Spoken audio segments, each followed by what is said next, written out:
Magandang umaga sa inyong lahat.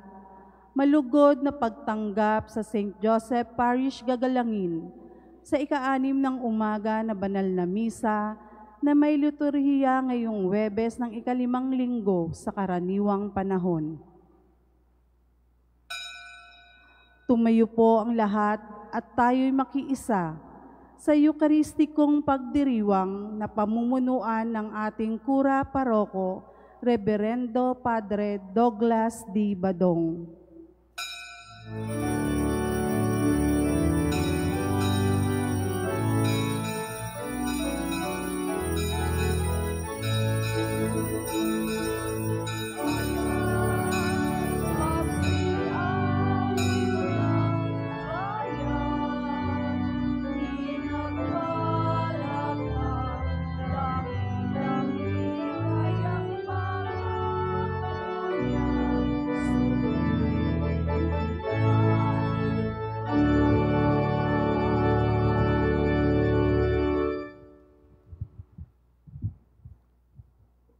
Sa ngalan ng Ama at ng Anak at ng Espiritu Santo. Amen. Ang pagpapala ng ating Panginoong Heso Kristo, ang pag-ibig ng Diyos Ama, at ang pakikipagkaisa ng Espiritu Santo, naway sumainyong lahat. At sumaiyo rin. Mga kapatid, aminin natin ating mga kasalanan upang tayo'y maging marapat gumanap sa banal na pagdiriwang.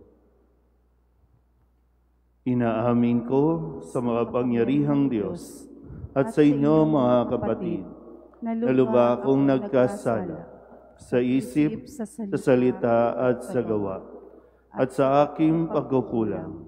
Kaya isinasamo ko sa mahal na Birheng Maria, sa lahat ng mga anghel at mga banal, at sa inyo mga kapatid, na ako'y panalangin sa Panginoong ating Diyos.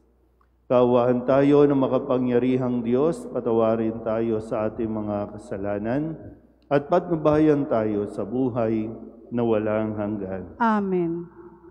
Panginoon, kaawaan mo kami. Panginoon, kaawaan mo kami. Kristo, kaawaan mo kami. Kristo, kaawaan mo kami. Panginoon, kaawaan mo kami. Panginoon, kaawaan mo kami. Manalangin tayo.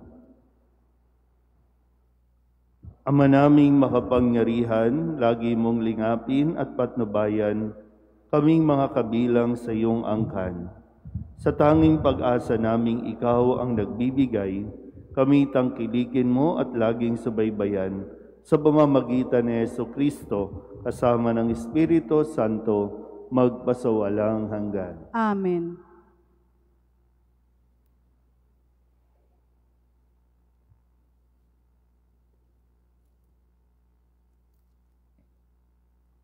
Pagbasa mula sa aklat ng Henesis.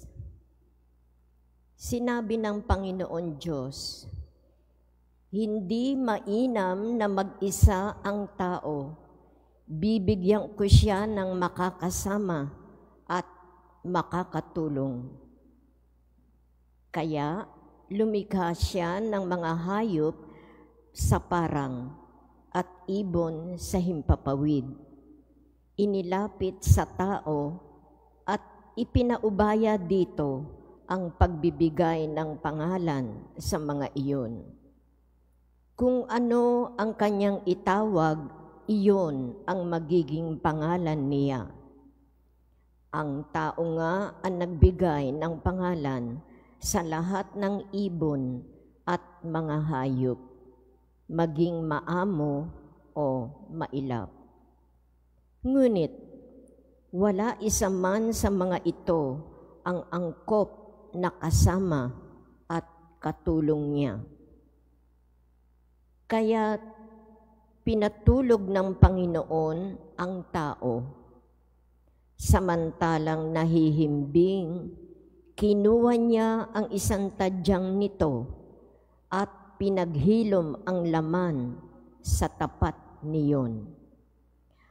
Ang tadyang na iyo'y ginawa niyang isang babae at inilapit sa lalaki. Sinabi ng lalaki, "Sa wakas, narito ang isang tulad ko, laman ng aking laman, buto ng aking buto." Babae ang siyang itatawag ko sa kanya, sapagkat sa lalaki nagmula siya. Ito ang dahilan kaya iniiwan ng lalaki ang kanyang ama at ina upang sumama sa kanyang asawa, sapagkat sila'y magiging iisa. Kapwa sila hubad, gayunmay hindi sila nahihiya. Ang salita ng Diyos. Salamat sa Diyos. Mapalad ang sumusunod na taong may takot sa Diyos. Mapalad ang sumusunod na taong may takot sa Diyos. Mapalad ang bawat tao na sa Diyos ay may takot. Ang maalab na adhikay sumunod sa kanyang utos.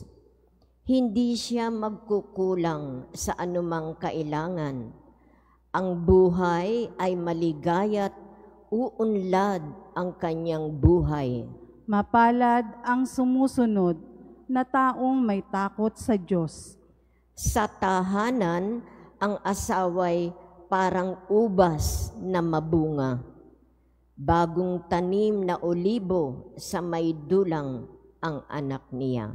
Mapalad ang sumusunod na taong may takot sa Diyos.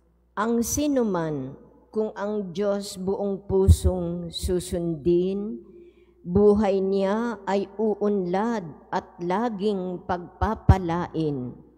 Mula sa Siyon, pagpapala nawa ng Diyos ay tanggapin at makita habang buhay, pag-unlad ng Jerusalem. Mapalad ang sumusunod na taong may takot sa Diyos.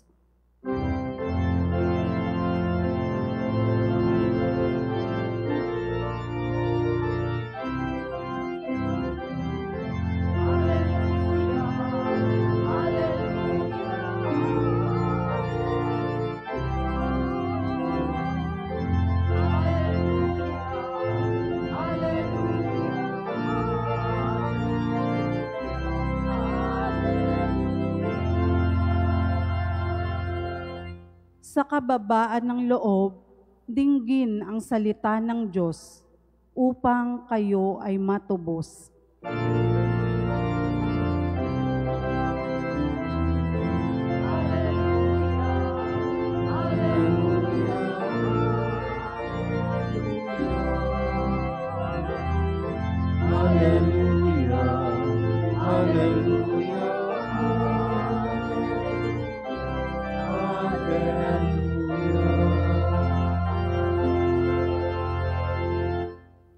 Sumainyo ang Panginoon. At sumaiyo rin. Ang mabuting balita ng Panginoon ayon kay San Marcos. Papuri sa iyo, Panginoon. Noong panahong iyon, nagtungo si Jesus sa lupain ng Tiro at tumuloy sa isang bahay doon. Ayaw sana niyang malaman ninuman na naroon siya. Subalit, hindi gayon ang nangyari. Ang pagdating niya'y nabalitaan ng isang inang may maliit na anak na babaeng inaalihan ng masamang espiritu. Pumunta siya agad kay Jesus at nagpatira pa sa kanyang harapan. Ang babaeng ito'y hentil, tubo sa Syrophonica. Ipinamanhik niya kay Jesus na palayasin ang demonyo na nasa kanyang anak. Ngunit sinabi ni Jesus, kailangang busugin muna ang mga anak. Hindi dapat kunin ang pagkain ng mga anak upang ihagis sa mga tuta. Tunay nga po, Panginoon, tugon ng babae. Ngunit ang mga tuta amang nasa ilalim ng hapag ay naninimot ng mga mumong nalalaglag ng mga anak. Kaya't sinabi sa kanya ni Jesus, dahil sa sinabi mo, maari ka nang umuwi. Iniwan na ng demonyo ang iyong anak. Umuwi ang babae at narat na niya sa higaan ang bata. Iniwan na nga ng demonyo. Ang mabuting balita ng Panginoon. Pinupuri ka namin, Panginoong Hesu Kristo. Isang magandang umaga po sa inyong lahat. Ngayon po ay Huwebes ng ika-5 linggo sa karaniwang panahon. Handa na ba kayo para bukas? Hindi niyo alam anong mayroon bukas. Para kayong mga walang love life. Advance Happy Valentine sa ating lahat. At sana ay talagang pag-ibig ang mamayani sa atin. At pag-ibig ay huwag mawala sa ating mga puso nang sa ganon tayo po ay makatulong sa ating pong kapwa, lalo tigit ang mga nangangailangan makadama ng pag-ibig. Kaya nga ngayon, sa umagang ito, isang babae na may anak, siya ay hindi isang Hudyo, ibang lahi.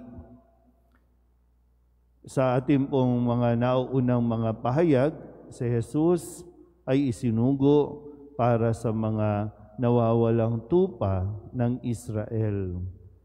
Pero dito, talaga makikita natin na sa pag-ibig, wala tayong pinipiling lahi, kulay, o anumang kasarian. Kaya lang, minsan nami-misinterpret o yung misconception ng pag sinabing walang kulay, walang lahi, walang kasarian, medyo nawawala tayo dyan sa kahulugan na yan. Pero dito, pinapaalala sa atin, sa paglapit nitong isang Syrophoenician, isang Serophinica, ito yung kanyang lahi na nakikiusap kay Jesus. Dahil ang paghihirap din, wala rin naman itong pinipili. Ang pagsapi ng demonyo, wala rin itong pinipili. Hindi lang Hudyo, hindi lang Israelita, kahit anong lahi ay sinasapian ng masamang espiritu para magpahirap sa mga tao. Pag sinabing tao, lahat na yan. Kung taga saan ka man, ikaw ay isang tao, puntirya ka ng demonyo na pahirapan. Pero dito nga po, dahil sa pagmamakaawa at lalo tigit yung pagpapakumbaba nitong babaeng ito. Sa umpisa, kala natin tinatanggihan siya ni Jesus. Aayawan siya ni Jesus. Pero doon pala ay tinitingnan lang ni Jesus kung gaano kalalim ang kanyang pananalig o pananampalataya. At ang pananampalatayang ito ang nagdala sa kanya sa pagpapakumbaba. Hindi tayo lumalapit sa Diyos para mag-demand. Lumalapit tayo sa Kanya para magpakumbaba. Yung nakikiusap ka. Hindi yung, di ba, minsan meron tayong self-entitlement na tinatawag, dahil ako ay laging nagsisimba, dapat pakinggan mo ako, Panginoon, dapat ipagkaloob mo sa akin ang aking kahilingan. Hindi ganon ang tinuturo sa atin ngayon. Yung matuto tayong, be persistent, pero with humility. Tuloy mo lang, huwag kang mawala ng pag-asa. Huwag kang tumigil, lalo pa, dahil sa pag-ibig ng inang ito sa kanyang anak, na hindi niya talaga matiis na makitang pinahihirapan siya ng masamang espiritu. Kaya nga buong lakas loob niya na rin. Sinuong niya yung dami ng tao, kahit anong pang sabihin ng iba, i-discriminate man siya. Okay lang sa kanya yon. Para sa kanyang anak, gagawin niya ito. At hindi siya nabigo, dahil hindi naman siya pinagkaitan ni Jesus. Kaya ganun na lang, kung titinasabi, okay, umuwi ka na. magaling na ang iyong anak. Ganun lang kasimple. Basta't makita ni Jesus yung ating kapakumbabaan na may pananalig. Importante kasi po, no, yung pananalig natin, yung naniniwala tayo at tinatanggap natin si Jesus. Kahit hindi Katoliko, tandaan niyo po, kahit hindi Katoliko, kayang-kayang ipagkaloob ni Jesus ang kanyang kahilingan kung siya ay magpapakumbaba at mananalig. So hindi natin pwedeng sabihin na, ay dapat kami lang ang maliligtas, kami lang ang ililigtas ni Jesus. Dahil lahat ay kanyang tutulungan. Lahat ng tao, anuman ang lahi, anuman ang kulay, anuman ang kasarian, basta't manalig ka kay Jesus, magpakumbaba ka, hindi ka mabibigo. Amen?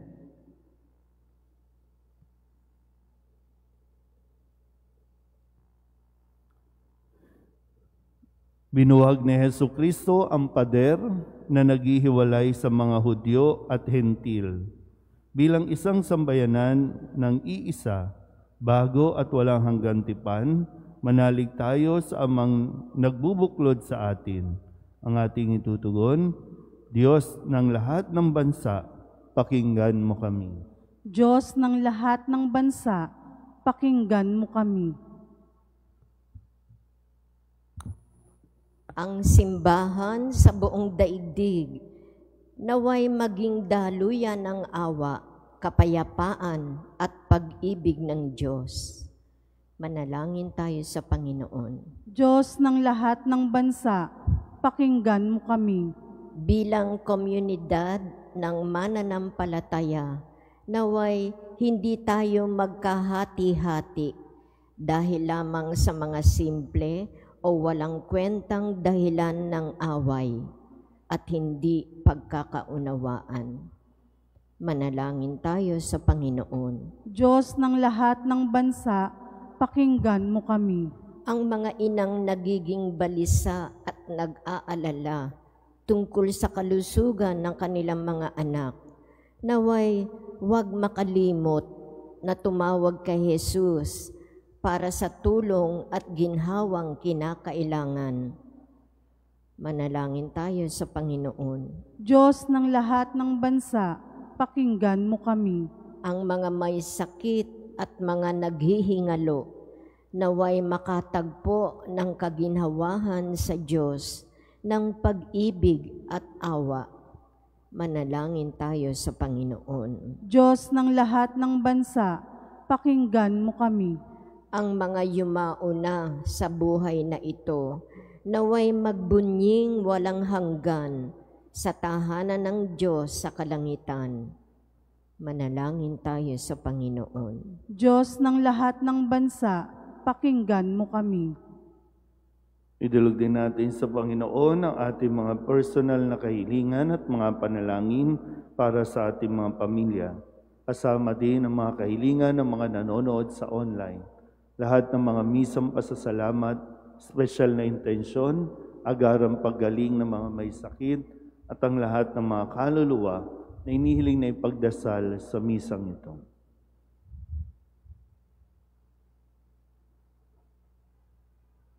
Ang lahat ng ito inihiling namin sa ngalan ni Kristo ang aming Panginoon. Amen.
Manalangin kayo mga kapatid upang paghahain natin ay kalugdan ng Diyos amang makapangyarihan. Tanggapin nawa ng Panginoon itong paghahain sa iyong mga kamay, sa kapurihan niya at karangalan, sa ating kapakinabangan at sa buong sambayanan niyang banal. Ama naming lumikha, ang pagkahit inuming narito ay iyong ginawa, upang mapalakas kaming mga mahihina.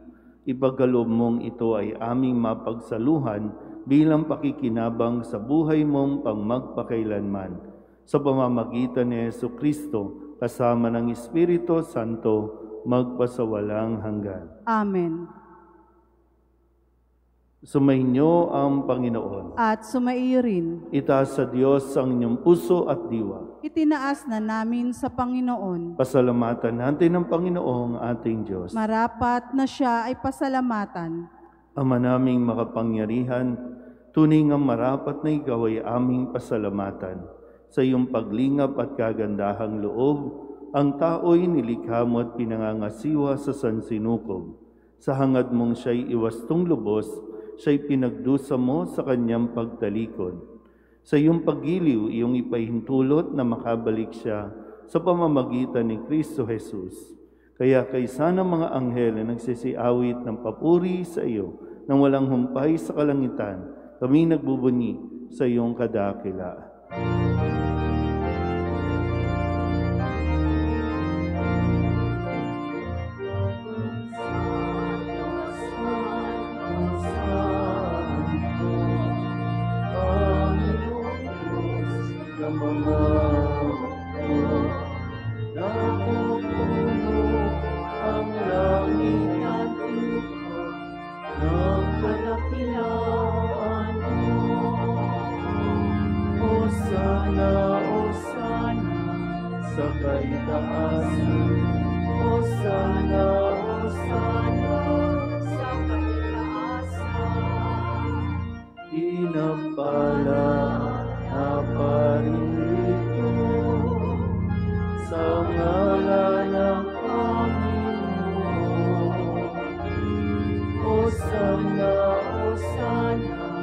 Sa kaitaasan, Hosana, Hosana, sa kaitaasan.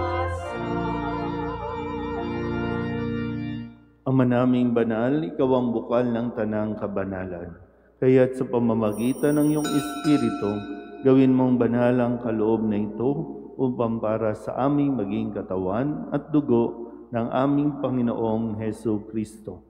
Bago niya pinagtiis ang kusang loob na maging handog, hinawakan niya ang tinapay, pinasalamatan kaniya, pinaghati-hati niya iyon, iniabot sa kanyang mga alagad at sinabi, "Tanggapin ninyong lahat ito at kanin, ito ang aking katawan na ihahandog para sa inyo."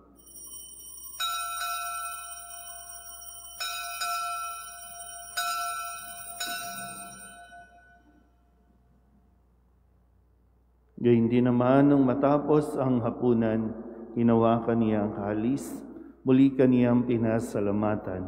Iniabot niya ang kalis sa kanyang mga alagad at sinabi, "Tanggapin ninyong lahat ito at inumin.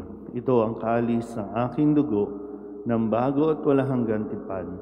Ang aking dugo na ibubuhos para sa inyo at para sa lahat sa ikapagpapatawad ng mga kasalanan. Gawin ninyo ito sa pag-alaala sa akin."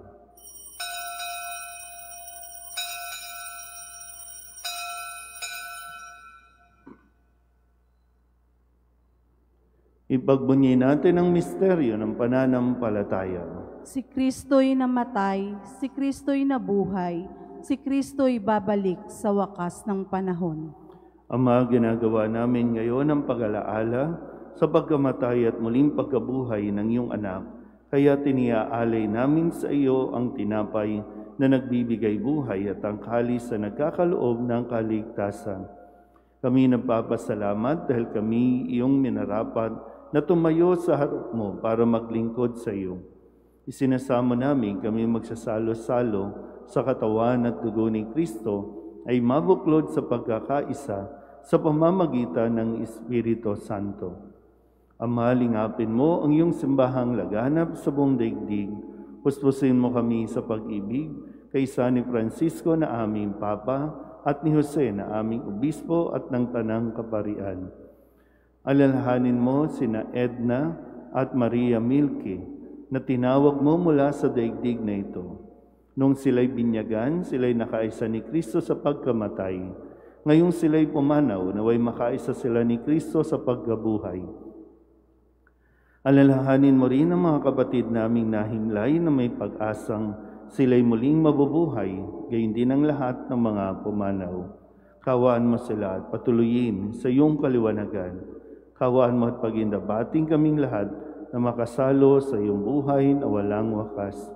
Kaysa ng mahal na Birheng Maria na ina ng Diyos, ng kabiyak ng puso niyang sa San Jose, kaysa ng mga apostol at ng lahat ng mga banal na namuhay dito sa daigdig ng kalugod-lugod sa iyo, may pagdiwang nawa namin ng pagpupuri sa ikararangal mo sa pamamagitan ng iyong anak na aming Panginoong Hesu Kristo.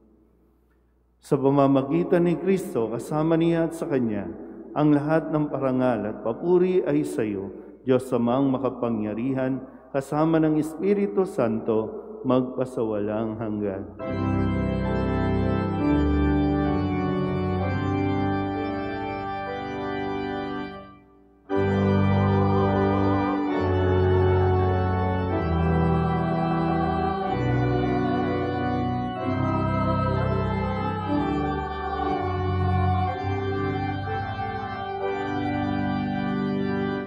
Sa tagubilin ng manakagagaling na utos at turo ni Jesus sa Panginoon natin at Diyos, ipahayag natin ang lakas loob.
Hinihiling namin kami iadya sa lahat ng masama, pagkalooban ng kapayapaan araw-araw, iligtas sa kasalanan at ilayo sa lahat ng kapahamakan, samantalang aming kinananabikan ang dakilang araw ng pagpapahayag ng tagapagligtas naming si Hesu Kristo. Sapagkat iyo ang kaharian at ang kapangyarihan at ang kapurihan magpakailanman. Amen. Panginoong Hesu Kristo, sinabi mo sa iyong mga apostol, kapayapaan ang iniiwan ko sa inyo, ang aking kapayapaan ang binibigay ko sa inyo. Tunghayan mo ang aming pananampalataya at huwag ang aming mga pagkakasala. Pagkalooban mo kami ng kapayapaan at pagkakaisa ayon sa iyong kalooban, kasama ng Espiritu Santo, magpasawalang hanggan. Amen. Ang kapayapaan ng Panginoon ay laging sumainyo. At sumaiyo rin. Magbigayan tayo ng kapayapaan sa isa't isa. Kordero ng Diyos na nag-aalis ng mga kasalanan ng sanlibutan, maawa ka sa amin. Kordero ng Diyos na nag-aalis ng mga kasalanan ng sanlibutan, maawa ka sa amin. Kordero ng Diyos na nag-aalis ng mga kasalanan ng sanlibutan, ipagkaloob mo sa amin ang kapayapaan. Ito ang kordero ng Diyos. Ito nag-aalis ng kasalanan ng sanlibutan. Mapalad ang mga inaanyayahan sa kanyang piging. Panginoon, hindi ako karapat-dapat na magpatuloy sa iyo, ngunit sa isang salita mo lamang ay gagaling na ako.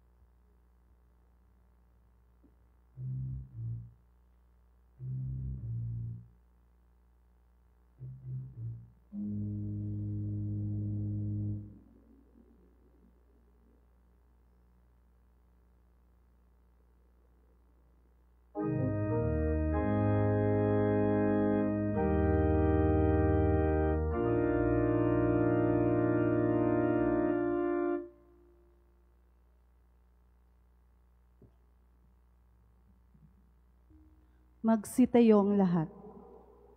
Manalangin tayo.